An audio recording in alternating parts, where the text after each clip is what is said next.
Hello, welcome to Life with Pavan. And today I'm going to touch upon a topic which is very important and has been bothering me a lot, which is about the current state of economy and how we're going to come out of it, and is the problem really big? And this comes out of a concern that I've been observing few comments of some people over different social media platforms, about negative GDP growth and and hurling all sort of abuses and blame on government. And it amazes me how that as if this pandemic was created in a government-run laboratory, either in North Block or South Block. What really amazes me more is that did we really expect a positive GDP growth during this pandemic time? Are we not that sane to understand the situation, that how things were? And before moving ahead, I would definitely want all of us to understand what is the basic definition of GDP. GDP, as we understand, is the monetary value of all the products and services made in the country in that particular time period. Um, which definitely provides the economic snapshot of the country. Now, is it really fair to or sane to expect that GDP growth in this period, when there was nil economic activity due to a strict lockdown, due to a pandemic, uh, and growth was definitely ought to be towards negative side as compared to preceding quarters? Uh, Now, there's definitely a school of thought, or a bunch of individuals, or intelligentsia, as we may call them, who are questioning the need of complete lockdown during that period too. Some even compare us with some of the nations, some of the developed nations, who didn't impose that strict lockdown, and we know that how what happened after that, and you know. But let's also understand that can we really afford comparing ourselves with those kind of countries which are not even one-fifth our size? And do we understand the magnanimity of our country with a population of 1.35 billion people, such huge density in major places, in major cities, struggling medical infrastructure since ages, and this is not in last 6-8 years, since last about 70 years or so. Um, and definitely things have improved in last 6 to 8 years. So can we imagine that what would have been our fate if we wouldn't have imposed strict lockdown in initial 3 months, especially with our kind of discipline levels which we are witnessing now, with everything being now open. There are more than 5 million cases in India. Now, more than anything else, strict lockdown at that time was more for preparing ourselves, preparing the country to deal with this pandemic. We were not ready, for sure. We didn't have enough of masks, enough of PPE kits, oxygen availability, trained medical staff to deal with this kind of situation, not enough isolations and quarantine centers. And we saw developed countries like Italy, France, UK, getting paralyzed in spite of having money, in spite of having advanced medical infrastructure, in spite of having very less population. Even they got paralyzed. So we could have imagined what would have happened if we wouldn't have imposed strict lockdown. And today we have one of the lowest mortality ratio and one of the highest recovery rate. Mortality ratio is less than 2%. And this is what strict lockdown has helped us achieve. And as we are famous for our jugaad management, we made quarantine centers out of railway coaches. We made quarantine centers out of religious institutions. We have a 10,000 bed Sardar Patel COVID center. Um, all thanks to Radha Swami Satsang place, who just gave it to the government to make a quarantine, a full-fledged hospital, not a quarantine center only, a full-fledged hospital there, centrally air conditioned, and that is what we achieved in that lockdown. And this time really allowed us. Yes, country has definitely suffered, economically, and so has the world has suffered due to this pandemic. But is it really fair to blame government? And I'm not giving them benefit of doubt, but I'm just requesting you to be fair and analyze the situation. And I have some very important points for people to ponder upon, which surely will help us analyze the situation and give answers to. Wasn't precautionary measures required at that time initially? Had the lockdown not been that strict, Would people have obeyed the same? No, they wouldn't have. Were we ready in terms of our operational capabilities? We were not.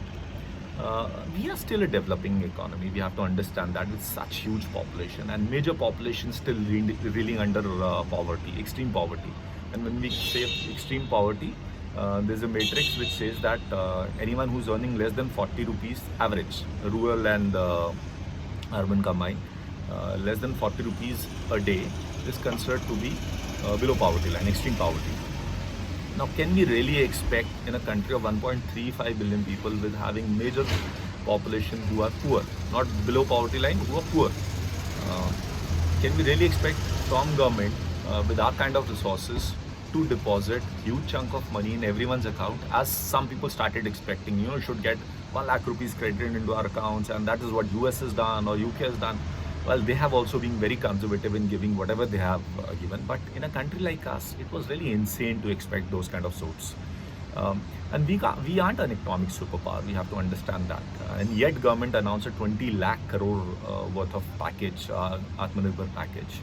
Might not be liked by a lot of intelligentsia, not in a shape as they would have wanted, actual 20 lakh crore sum. But it has come in different shapes and forms. It has it is more to do with people who really expect, who really deserves that kind of benefit. And have we actually taken an initiative of understanding our economy? And this is majorly for intelligentsia who talks big. I think they should read about economy, and they deserve to know about economy. So if they don't read and they just say, then that's not really done. And who are the people who requires maximum support during this pandemic time? These are laborers, these are farmers, these are street vendors. They are the ones who should be benefited more than us. And that is what the package was aimed at. And the actual benefit should go to them only. Yes, we all have suffered in terms of job losses, in terms of salary cuts, bleeding businesses. But government has, out of the limited resources, they have managed it well, and they've tried to infuse liquidity, support certain key sectors. So let's also understand that where we stand as an economy and how does government earn to support country of this scale. This is also very important to understand. So some basic stuff.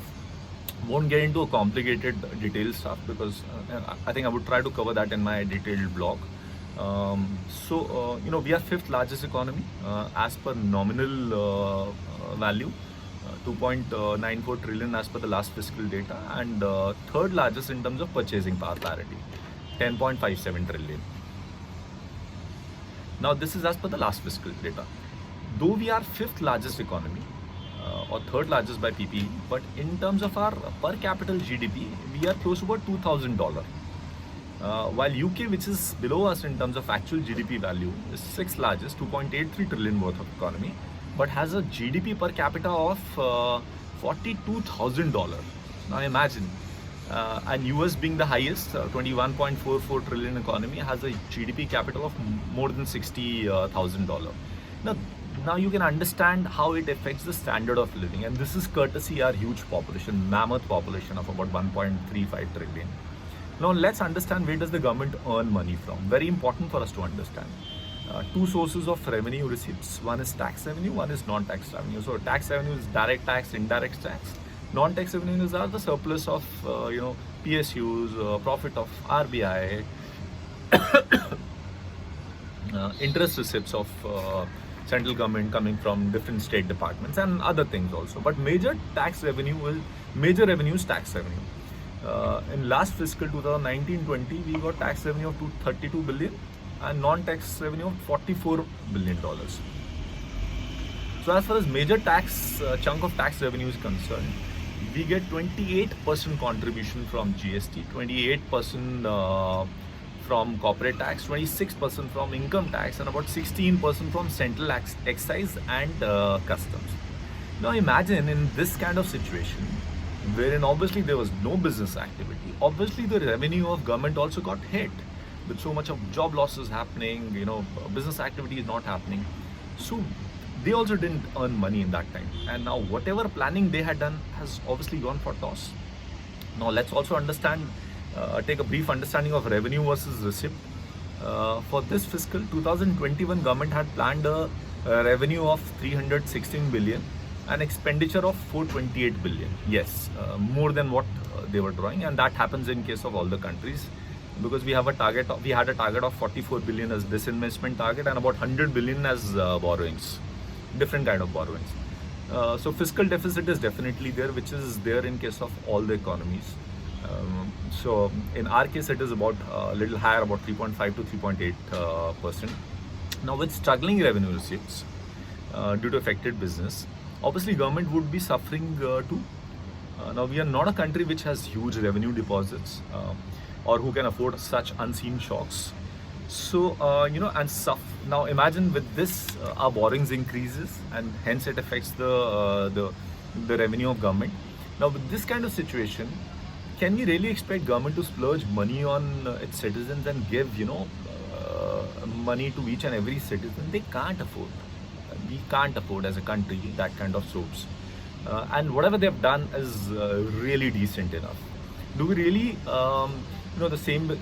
And on a personal side, do we really expect that kind of soap also when we have a problem at home with our, do we expect that kind of money from our fathers or sisters or husbands or mothers? We don't, right? So we have to be little understanding. Now, and this is nothing to do with BJP or some other government. They have managed it very well in the last 6 to 8 years. And then, barring last year, which was a little low in terms of GDP growth, and which was the case with most of the economies, most of the budding economies, due to the business scenario. Now, let's also be cognizant of the fact that our country is more about survival for major section of the people. And hence it becomes very important to support them, to the section of population which needs our support. And hence that package was really targeted towards them. Now, can our revenue resources allow more than this? Definitely not. So does that mean that we can't, expect anything from government and we should just shut our eyes? No, absolutely not. Government has a larger responsibility towards its citizens. And let's analyze that also. While ease of business ranking has improved over the years, but lot needs to be done to improve confidence of investors, so that they invest more in our country. And states have equal responsibility too in a federal setup. In a federal setup, states have equal powers. While government has tried best to increase liquidity in major sectors, farming, allied and other sectors, but more needs to be done.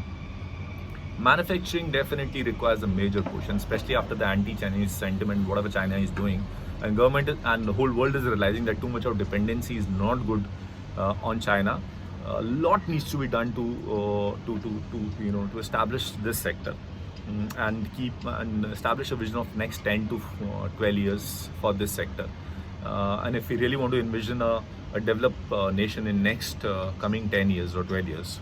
And for this, we need certain steps, which I think, A, better policies from government, B, less bureaucratic trouble, which is improving, but more creation of more special economic zones, restricting influx of Chinese goods, at least finished Chinese goods to start with, and in next 5 to 7 years, raw material based too. Better financing options, banks needs to support here too. Encouraging business atmosphere. Currently manufacturing contributes 23% to our GDP.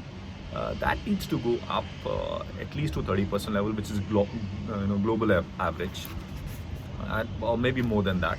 So there's a huge scope in manufacturing sector for sure if we compare it with global average. We definitely need manufacturing culture in this country. Now, let's compare in terms of defense sector also. We spend major money out of whatever is spent in a year. We spend majorly on defense.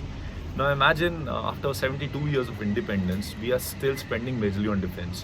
Do we require that money? Definitely we require. With the kind of prevailing security scenario and having hostile neighborhood, we definitely require. In year 2021 ahead, we have a budget of 4,71,378 crore for this year, which is the highest out of all the sectors.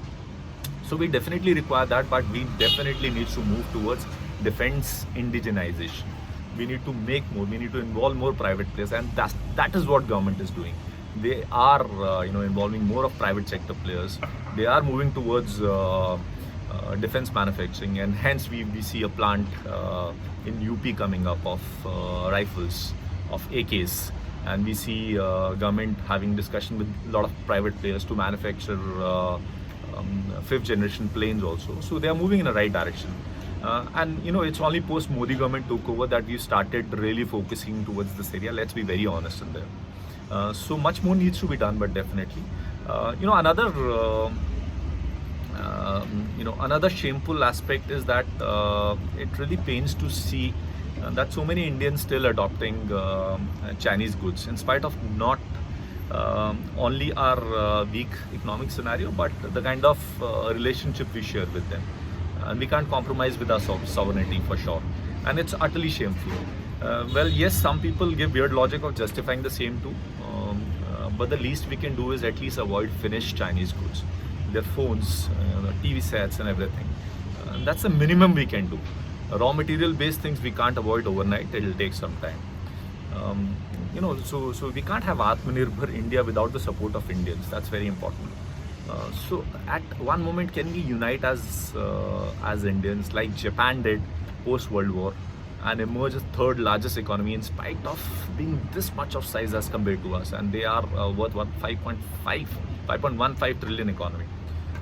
We have to let go all our differences. We have to forget all our likes and dislikes, and rise above all our disagreements, so as to agree to a fact that if India has to emerge out of this difficult economic scenario situation and rise and shine as an economic superpower, then we all have to contribute irrespective of our ideology, and to contribute constructively towards constructing a better and powerful India for our coming generation. Very important. We also have to introspect that how many Indians actually pay taxes. The figures are scary, hardly about 2%. How many try to hide their source of income? A lot of businessmen do that, which eventually affects our revenue, the revenue of nation. We have to introspect if we are actually fostering culture of corruption in the name of getting work done fast and smoothly. We are somewhere. We have to mend our ways and at the same time raise our voice against any unjustified acts that we see. So above all, we have to adapt everything that's Indian to promote local. We have to be vocal for local, as our PM has also stressed upon. Even if we have to compromise on cost a little bit, but this will be a true patriotism and a step towards real Atmanirbhar India. Jai Hind. Thank you.